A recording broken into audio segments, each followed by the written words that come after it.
Well, nothing like not knowing your guests, because I never meet any of my guests, and then I just run through. But I didn't get your first name. John. John. Like the bathroom. This is John. John. Go to the John. Okay. Well, I've got John right next to me. He's actually a comedian, but he also says something about he was pushing a barrel around for 20 years, and then he said he was paralyzed, and then he nearly died. And I'm just very, very gracious and happy to have you on the show, fully alive. So I'm delighted to be Yeah, alive it's myself. wonderful. And you're he's a comedian as well. I am a comedian. Now, how do you make your living right now? Is it pushing a barrel, or is it?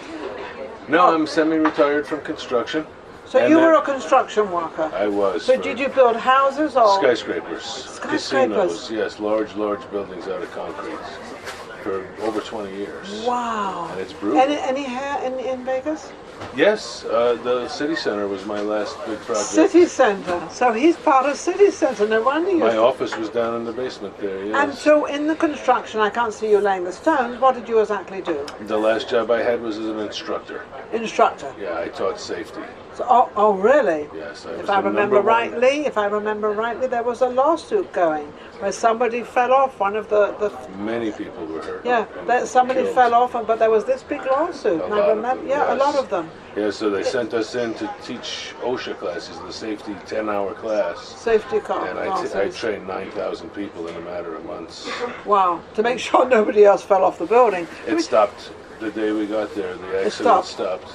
Oh, really? Yes, it was an incredible transformation, but everybody was in a rush. They had never seen a construction project that big. No. And it was 5 projects at once. All so at one people time. got lost and Of course, we're talking about the city centre in Las Vegas, which is right on the strip. Absolutely Beautiful amazing buildings. project. Yes. Amazing. How long did that take to build? years, 5 years. 5 years? 5 years of going up. But also, if I remember rightly, I think they had to tear one of the buildings down. That's correct. Why? They did manage to put the wrong amount of steel in there with the concrete. So There wasn't enough steel, or there wasn't enough steel, There so wasn't someone was trying to cut a corner somewhere, and it didn't pay off. That was a second lawsuit. That was the second lawsuit. That was a pretty big one. Mhm. So did they ever put anything up in its place? I don't know. I never paid attention No, to I didn't that. either, so I was hoping you'd know. But anyway, it doesn't really matter. So what made you, so you obviously saw a lot of comedic stuff going around with what you did, and you made jokes, and that kind of probably made a lot of people happy. It did, and then when I became a safety instructor, I took the course they gave me and I modified it to be funny, so I had a 10-hour comedy Lovely. routine. So you had a 24-hour comedy thing going on. Yeah, 5 days a week. Now, did you obviously make your own jokes up, or do your jokes just come as incidents come, or how As a does that matter of work? fact, I have to sit back and look for the positive in so many of the things. Like you mentioned earlier, in 2003 I had an incident where I turned my upper body with my arms loaded and Yes. my lower body didn't move. A disc came out into my intestines and the 2 vertebrae clamped down and paralyzed You became me. paralyzed. Yes. So I had to have a surgery for that. When I woke up, I couldn't catch my breath. They thought I had a blood clot in my legs. They put me in an MRI, but I had stainless steel staples in the front. You can't have that. Oh, So that machine started to go, the staples turned as red as this, and then I caught fire. it's also the way he says it. I don't know if he's joking or whether this is his real life. So I here's presume this is real life. This is real life, and the reason you'll understand, I can't lie. Years later, in 2011, I had a heart attack caused by a prescription pill, and it caused brain damage, and I can't lie because I don't remember. You don't remember? I'm like 51st dates. I wake up, I have to read a paper. Oh, today 1 o'clock, we'll go to the pepper Is this mill. a true? Yes, yeah. Today, I go to the pepper. Otherwise, I think I can wake up and go to the beach or something. I don't know where I am anymore. You don't ever know where you are or what you're doing ever? No. How wonderful! I would love that. Oh, that sounds it's a pretty blessing. cool. Yeah. 'Cause No stress. No stress. He's giving me all the stress. So you wake up and your day could actually be something completely different to what maybe you I have planned. no idea. You I have wake no up idea. and it's just like you woke up from surgery out of Okay, now let anesthesia. me, are you married? Yeah. Well, thank goodness. My wife has been with me 25 years. Oh, how and for lovely. the last 10, she's had to deal with With all your or problems. 6, the brain injury. The brain, the leg. And I've had 8 knee surgeries. But you can walk now. Absolutely. I'm not saying he can function well, but I think the way he functions, I think is pretty Slower cool. than No, I think others. it's cool.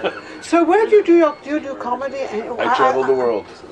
I have performed in Edinburgh, Scotland, Dublin, Ireland, Belgium. I performed Belgium? in a bomb shelter in Antwerp, Obviously, Belgium. you keep the same language, so it's interpreted. All in obviously. English, yes. All in English. And everybody in Europe that I dealt with spoke English or was... Well, yeah, the American people don't speak many languages, but European people do. 5. Yeah. A minimum of 3 languages each. I picked up German and some Dutch while I was there. And are you able to speak it a little bit now? I can't speak, but I can understand But you where understand the conversation is and everything about it. So what was it like with the audience there? You're American, because Europe loves American people. They love them. The greatest time. And the cute thing was to watch the German comedians come up, tell their joke, and it wouldn't do so well. So then they would say it again in German and get a big laugh. And that's cute, but you only have to do half the work. I love it. So do you write your own stuff? I do. Everything is based on a true story. On a true story? Yes, or an absurd thought that comes to mind. Do a lot of absurd thoughts come to your mind? They like do. It? What sort of... It's going to happen. It just happens. It does, and when it happens, I take out my phone and I have to write it down. Oh, and you write it down because you're not going to remember I it? won't remember tomorrow. So I'll write a routine today and I won't remember it Sunday, so I actually carry a clipboard on stage. So you actually said, well, this joke is, and that was thought of 3 days ago, and I have to write it down because I can't remember a damn thing. Exactly. I love only it. know when I'm hungry. And then you call your wife because you know she's going to feed you. I have to check in 4 times a day. She lets me know. Don't forget you have this doctor appointment or this physical therapy. Or... And you say, yes, I remember, and you totally forget. Oh, I don't even pretend to remember anymore. She understands. So she's, 25 years. She must be an amazing woman. Not only is she an amazing woman, she's very well educated. She's got 2 master's degrees. She's an assistant principal. She deserves better. Yeah. But so, do you get jobs in town, or what? Yes, do you do? I will be tonight in Planet Hollywood. It's probably too late for most people, but Well, that's don't at 10 forget p.m. Planet Hollywood tonight. John will be there. And then there's a free show every Friday at the South Point. Yeah. On Friday? Dirty at 12:30. It is the greatest free show you are ever going to see in the comedy world. It's so busy that you have to get there before midnight to get a chair. To get a chair. And is that in the big theater? It's in the Grandview Lounge. The Grandview Lounge, that's pretty big. Yeah, there's a few hundred seats in there. It's a lot of fun. Last week, Ralphie May came and just destroyed the place. Yeah. And So then how do you get all these gigs and everything? You have an agent? people or? give them to me. Once people see me perform and gets I impress gifted. them, Watch your butt, girl. and then I write it down. Do you write it down? I love it. I write it I down. have calendars everywhere. You do? Yeah, my phone, and then I have one on the dining room table, and I have one in my backpack. You know, when you tell this story, I think people, as being a comedian, They don't want most to believe people, me. well, I was going to say, but most people think it's a joke. Yes, that's the hardest So part. that's like, no, well, no, keep it like that. Well, Pretty cool. When I try and explain things to people, I get their version of what's wrong with me. We're just getting old. Yeah. No. This No, is no, like no, a this is not wiffle old. ball full of This soup. is. You might get some of it, but I was going to ask you what is one of your favourite jokes, but you probably don't remember. it's a good point. I do like to just talk, like I said, about real stuff. My mother and father were both New York City police officers in the 60s, 70s, and 80s.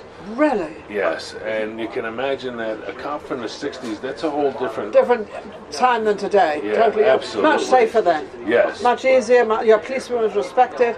Policemen were loved. Absolutely. Much better. Much. I mean, really. But growing up with 2 cops, they like to play things like good cop, bad cop. My father would take me on the side and say, your mother wants to punish you for 2 months. You tell me who broke the window, I'll have you out of here by Friday. So one played against the other. Oh, you must have had a ball. Oh yeah, that's how I learned to. You could actually do anything and you wanted. as long as you had permission. As long as you know which side play. side to play. I learned this from a young friend of mine, Mark. He went into his house one day and he said, Mom, Dad said I can go to the store. And his mother said, okay. And he went downstairs and said, Dad, Mom said I can go to the store. And the dad said, okay. And we left. Oh, people. Oh, you had this down pat. You have to. As a comedian especially, you have to learn, What's going on. Now with a brain injury, I have to rely a lot on faces. What are people So what am I? Where am I with this face? Wonder and amazement. Wonder and amazement. Like a child seeing Disney for the first time. You're wondering what it's like to wake up with a clear head. Yes. No stress. Well, actually, I do that pretty much. I'm pretty much of that Good. person every day, because you can't stress about things that are not going to. You know, Stress will most kill people you. stress about things that never happen. Mm-hmm. We get this whole story going, this whole thing going, and it never materializes, never comes out. So, no point. I have arguments with people that I met 4 years ago. Oh, really? You remember Oh, what I them? should have said, yeah. But I'll act them out in the car. I just, all of a sudden, I get mad at something somebody said. I don't have a short-term memory, but 8 years ago, I remember the guy bumped into me in the deli. What is your favorite joke? Or what is your, you know, you gotta have a favorite, is it? It's actually it's about a 12-minute story about the back surgery, being paralyzed, because they really did. I've had 2 back surgeries. The first one, they repaired my spine. They put in 3 new discs and 15 pieces of hardware. And then 7 years later, they took the hardware out. And in between the operating table and the gurney, they dropped me on the floor. And that was the good surgery, because the bad one, they set me on fire and then later brought me upstairs and punched me in the groin when a lady's hand slipped fixing my stuff. I probably shouldn't have asked it. Right? I love it. Because you can make jokes out of all of this, but it's all real. Time plus tragedy equals comedy. There we It is go. so true. I've been hit by a car, and I swear, I always thought when I was younger I would just Bruce Lee over the roof and get up and punch you. Yeah. You don't do that. You make a noise like a little kid who dropped an ice cream and try and stop a car with your hands. It's okay. Don't touch me. Because nothing's going to happen. Yeah. It's not going to touch you. Yeah, so I woke up in the street. If any... Sleep. If you want to reach you, where can you be reached? On Facebook, John Gillian. Twitter, I have 10,000 people I love on Twitter. At John Gillian, too. These Twitter people are the greatest. They're I heard you absolutely, mentioning yes. Don't forget, you know, as I social say, media. out there, social media is the most incredible thing. Don't forget to share this. Don't forget to put it out there, because there's no point in coming on our show if you're not going to share it. What's the if you point of can't doing share it? it. What's the point of doing it? And sort of, Absolutely. you know, we have so many different people, and different talents, and different things going on in Vegas. It's amazing what Vegas is like. It is. I got to it's meet a very childhood unique. hero today, Lenny Windsor. That's Now, he right. was only 25 when I was 5. You know, he's Yeah, not there you that go. much older, but he was on Benny Hill. Yeah, well, he wrote Benny Hill. Uh-huh. He did that for, I don't know, 12, 13 years. He wrote Exactly. Benny Hill. So He's a good friend of mine. He was in business. Lenny Hill was in business with my brother in England. That's how I met Lenny. My brother said, Dean, you've got to meet Lenny Windsor. And I said, okay, all right. And so we've been friends ever since. And He's he a comes great into guy. he's a great guy. He comes into town for a month or so, and then he goes back again. He does all his bits and pieces and wins all his awards. But he's got a Yeah. lot to catch up with. Yeah, great guy. I Yes, mean, it was great guy. amazing to walk in and meet him. Yeah, today. there you go. So anyway, well, thank you for being on the show. Oh, Absolutely amazing. thank you. It's Keep been the a memory pleasure. up. Memory's amazing, isn't it? The more I jokes than you can- exercise, the better it gets. There you go. We'll be back.